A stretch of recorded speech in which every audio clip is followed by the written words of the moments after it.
Добрый день, дорогие телезрители и также радиослушатели. В эфире программа «Правовая поддержка» и я ее ведущая Светлана Павленко. Вы находитесь в данный момент на нашей студии Slavic Family. И сегодня у нас в гостях необыкновенные гости, потому что эти гости пришли из особенного департамента. Я сегодня вам представлю Ирину Коневу и Мэри Бет Баптиста, которые представляют собой Auditors Independent Police Review Division. Thank you, ladies, so much for coming over. We really appreciate for your time, and we're going to be talking a lot of different things today. So, Irene, I want to start with you. Please let us know, what do you do for this particular department? I am the community outreach coordinator, so my job is to go out into the community and inform everyone that we exist, where we are, and how to file a complaint, and to submit commendations to our office when police officers engage in really good, they help someone or they do a really good job. And we also accept complaints when a community member has a negative impact with a police officer. How about you, Mary? So what do you do? I am the director of the Independent Police Review Division, and so what my job is that I'm, at the end of the day, responsible for the oversight of the Portland Police Bureau. And what that means is that I make sure that they are delivering the service to the members of the community that the members of the community deserve. So basically, your job is overview on daily basis what's going on with the police bureau, how they treating regular citizen or anybody. That's right. And how we do that is that we are an office that's totally independent from the police bureau. We are not part of the police bureau. We don't work for the police bureau. Police bureau doesn't work for us. We work under the independently elected city auditor, and we are separate from the police bureau, so citizens or community members, anyone can come and file a complaint or give us a call and just let us know about an interaction that they had with a police officer that they felt uncomfortable with or they didn't think was right, whether it happened to them or whether it's something that they saw themselves, and to give us a call. And we have investigators who are on staff who will hear them and have an interview with them and have a conversation with them to try and see what happened. And you can do that either by the phone or you can come into our office. We're in City Hall. But we also are happy to come to where you are. If you're not comfortable or don't have the resources to go downtown, we're more than happy to go to where you are and just listen to you and hear what happened, and we'll look into it. How long you guys exist as a program, or I should say department? Well, it was originally created by Portland City Council in 2002. But it's definitely, I've been in my position since 2008, and we've made a lot of changes in the last few years, mostly of how we interact with the community. Irene's position of going out into the community and making sure the community understands that we're here to help, we're here to listen, and to learn from the community about what they're seeing and what they want us to look into. That's been a real change since I've been on board. So we really are making huge efforts to educate the community that we're here, that we exist, and to help them trust us that we'll take their complaints, we'll listen to them. We can't always prove that there was misconduct. We can't always prove that an officer did something wrong. But every time we hear someone come in and tell us their story about what happened with a police officer, it helps us as an organization. It helps the police bureau, because even if we can't prove misconduct, there's always something to be learned from an interaction. So we really have been trying to get the community to understand what we do and trust us to do a good job. I have one more question regarding, maybe there is some example you can give us in what cases I should call you, because maybe for some of us not quite easy to understand, when should I call you, because I have to understand that I've been mistreated. Right. Well, I think that's our job to figure out. I mean, the police bureau directives are 2, 3, 4 inches thick, and there's lots of different rules, and that's our job to understand what those rules are. And I encourage people to call us when they see something that they feel isn't right. An example we had recently was it was downtown in the entertainment district. There's a lot of kids mulling around after the bars had closed, and there was an interaction between a person and a police officer that it looked like there was kind of a heated conversation, let's say, but there wasn't anything physical going on, and the officer pepper sprayed him. And so people called and said, we really, we're concerned about that. What's happening here? And so we looked into it, and there was more to it than the person had seen, but there were certainly things that I looked at in that interaction that we ended up having a conversation with that officer about different ways they could have approached that. Was that the least amount of force that you needed to use? So even though we didn't find it ending up being a violation, we found that there's things that we should talk to that officer about to improve his performance in the future. Basically, you're not looking for violations of any kind. You just want to record if there is something is going on for improving police services. Well, we were looking for both. Sometimes people see things that we think are violations. For example, there was a case where a police car didn't have his lights and sirens on the entire time, but was only when it came to red lights. And so that he would flip on his lights and sirens when it came to a red light so he'd get through the intersection. And we got a complaint saying, well, that this officer was just trying to get through traffic and didn't want to stop at red lights.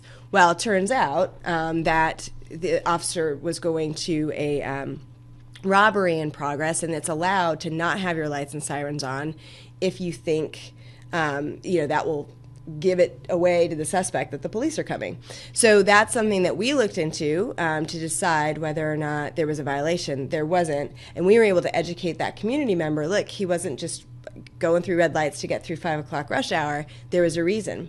But then there's also times where, there's an example of a police officer went into a house to arrest someone, and he didn't have the authority to do that. He didn't have the authority to go into the house. There was no reason to do that. He didn't have a warrant to do that. And the person reported it, and we did find that officer in violation. He wasn't allowed to be there. So we want to make sure that if you're violating the rules, that we research it and we look into it. And if they are, that the officers are held accountable. But if they're not violating the rules, we look and see where is there an opportunity to educate people. And that could be the community and helping them understand what is okay, police procedure, or the officer to let them know, hey, you didn't violate the policy here, but you really could have done other things. Let's talk about it. So we try to use every complaint as an opportunity. So what I'm saying is, I don't want people to feel like they have to know it's a violation before they call us. I want them to call us so we can talk about it and we can learn and figure it out together. So I see that Irene you have on staff, and that's wonderful because she speaks Russian, and that's a lot of help for our community. So I'm going to be speaking to you, Irene, and if you don't mind, of course, we're going to be speaking Russian to her, and what the conversation will be basically. Ирина, я, конечно, благодарна вам, что вы с нами в студии, и это замечательно, что у нас есть человек, который говорит на двух языках. Расскажите, пожалуйста, какую работу вы проводите в нашей комьюнити? Когда меня приглашают, я приезжаю и обсказываю, как к нам добиться или позвонить, или прийти в City Hall, или записать на интернет, где наши есть брошюрки на русском языке и на английском. И я собираю, какие вопросы есть, как поступает полиция с публикой. И когда мы знаем, как полиция поступает, мы можем что-то насчет этого сделать. Это замечательно, что у нас есть такие сервисы. Это, конечно, новые. Нам хотелось бы знать больше, куда могут обратиться наши русскоговорящие граждане или не граждане, если у них происходит такая ситуация, когда они чувствуют, что, может быть, не послушать, что скажут профессионалы своего дела. В субботу приедет Commander Ли на русский фестиваль в Oaks Park, и он будет высказываться и будет просто приглашать всех на такой праздник.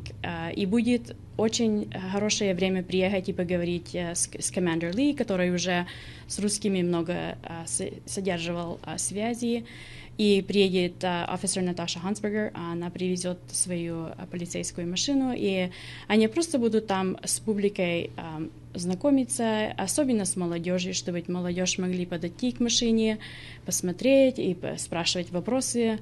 Много раз, когда я прихожу в школу, особенно с детьми говорить, у них есть такие особые вопросы, особенно что, если меня полиция остановит, как я должен поступать? Должен я из машины выходить, не должен из машины выходить? И это очень важные вопросы, которые полиция сама может ответить. Конечно, для публики, когда полиция остановит, то обязательно надо сидеть в машине и дожидать, пока к тебе не подойдут и не спросят документы. То моя работа очень интересная, я очень люблю встречаться с многими людьми, особенно с молодежью. То есть вы ездите по разным организациям и предлагаете им такие, можно сказать, семинары, правильно? Которые обучают народ, публику о том, какой деятельностью вы занимаетесь, и также вы говорите о том сервисе, который существует. Правильно? Mary, we just been overviewing details and especially the special event we're going to have on 30th. That's wonderful. Are you guys participating in our community also with other event besides festival? I try to be as informed as possible about other events. You know, as much as I can be at different meetings. For example, I met with the European Slavic Coalition last week, and I'm continuing to work with the Slavic Coalition. I've worked with, I attended Colored Pencils when it was about the Slavic Night. So I try to get out into the community as much as possible. I work with different organizations. I think one of the best things or the things that I enjoy the most is that sometimes I will go to a community organization, I meet with people, and I inform them about our process, and they want to have a police officer come as a follow-up meeting, and that's I think is really cool, because then they get to ask the questions directly from the police. The reason I'm asking is because I'm giving idea for some of our listeners or whoever is watching us, if they think that they will be proper and that's important to have you as a speaker to come to wherever they are. It's either organization or maybe even churches. Maybe it's a rehab centers or some other places they might need that information you provide. So that's why I really feel privileged to introduce you to our community. Mary, tell us a little bit more as far as why this organization even been born. Did you see necessarily to have this particular service because there was some kind of problems between police and public? Well, so in 2002, the auditor at the time and city council got together to form what is now IPR, Independent Police Review Division.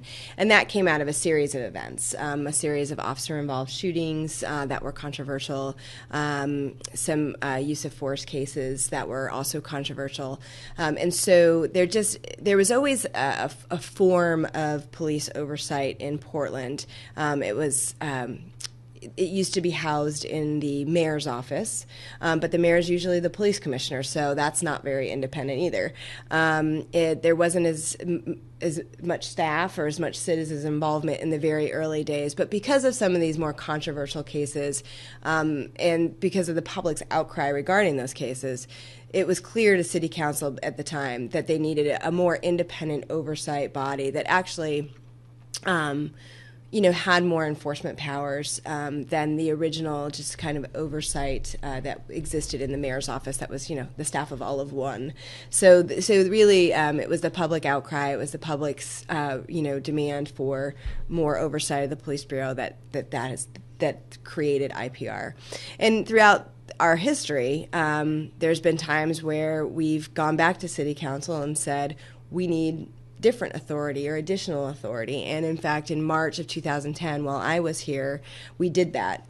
We found ourselves in a situation where things weren't really working well with the police bureau and IPR, that there was that there was a need to have City Council give us more authority than we had. And so City Council, after about a month of hearings, made some pretty significant changes to our ordinance in March 2010 that really strengthened our independence and our ability to investigate these matters, and to ensure that the matters are investigated and people are held accountable.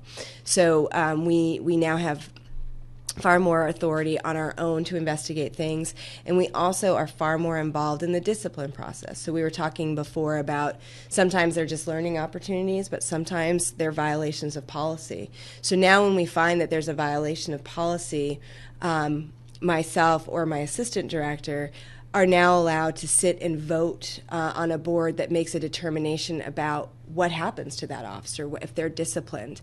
And before, we didn't have any part of that. So it's really helped increase our authority, and really, I think, the trust in the community that says, look, not only do we're not just a message center where you tell us what happened. We're actually involved in your complaint from the beginning all the way through the end, and that there's an extra layer of oversight now to ensure that when officers violate the policy, that we are a real part in holding them accountable. I have a question about how fresh the case should be. I mean, what if something happened to me a month ago? It's understandable. It's like maybe somebody listens right now or watching us, and they say, oh, that's a good idea because I felt something was going on. But what if somebody listen on this conversation, say that I experienced exactly what you're describing, but it happened 1 or 2 or maybe 3 years ago? What you guys do in this case? That's a great question, actually. I appreciate that you asked that, because we really do need cases to be, as you said, fresh. We have rules that we have to follow that are given to us by City Council regarding what cases we can take. And routinely, customarily, it has to be within 60 days, so roughly 2 months. I do have the authority as a director to say I can take in older cases, but the problem is that when cases are older, it's really difficult to prove them.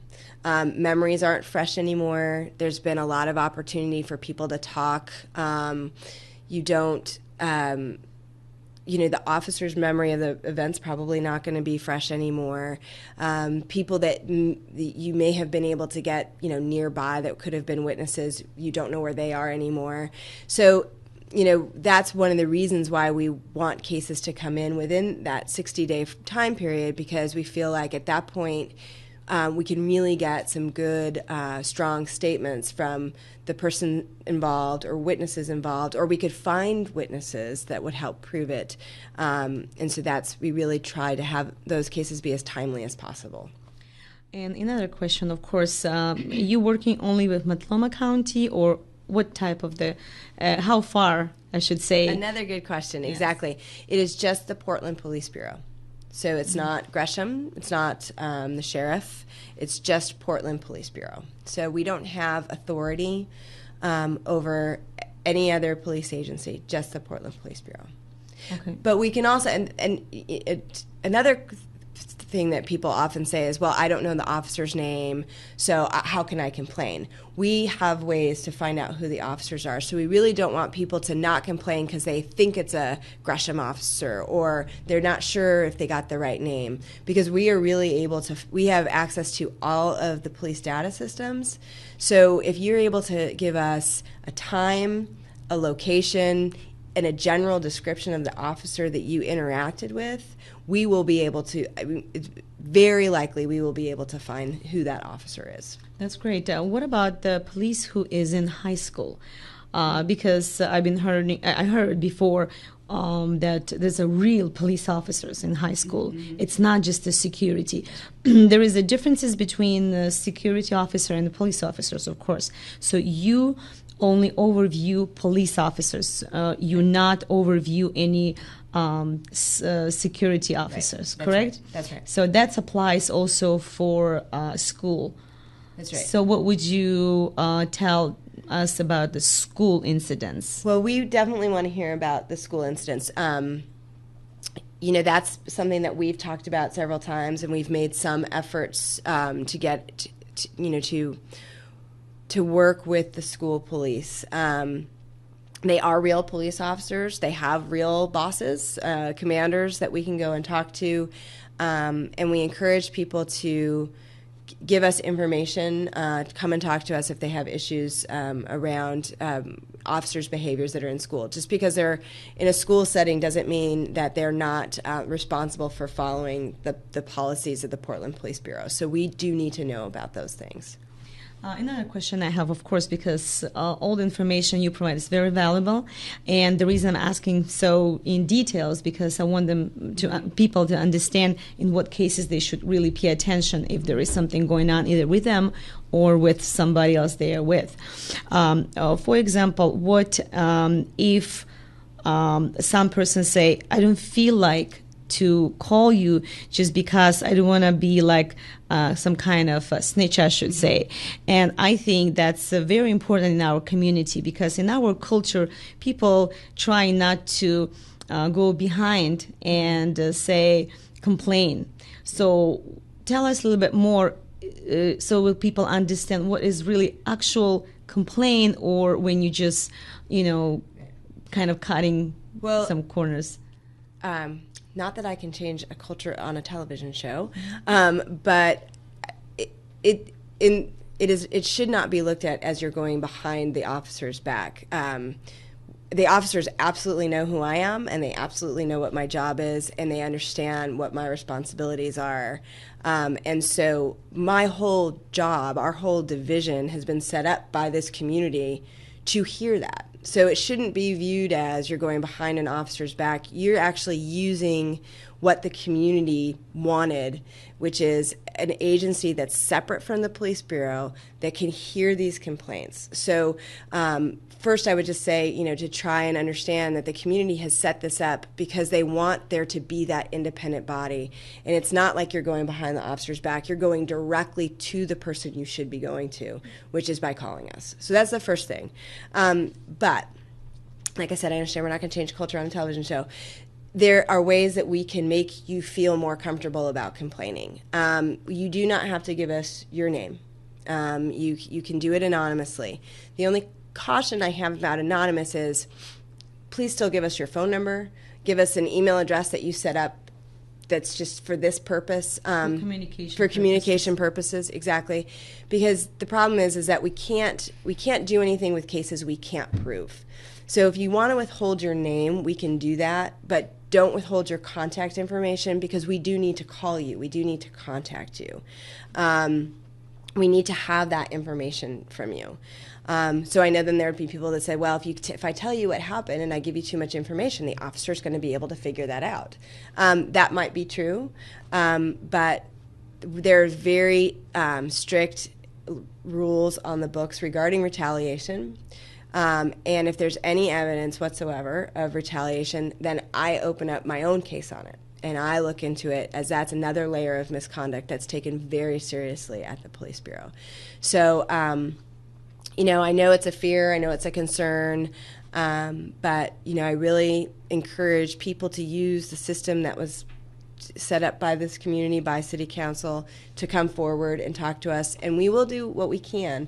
We have had cases of, actually the ones that come to mind are police officers who call or write us letters anonymously and withhold their names because the police officer doesn't want to be looked at as a snitch, right? So they will write us letters. They've sent us emails from email addresses that are just set up for purposes of communication. So the police officers have been strong enough to say, I need to come forward and give this information to you. But we've done our best to make sure that we've tried as much as we can to keep their names out of it. And they can call us and talk to me in Russian if they feel more comfortable doing that. Ирина, вопрос к вам. Я понимаю, что вы уже занимаетесь немало времени в нашей комьюнити. Могли бы вы сказать, сколько семей вы помогли?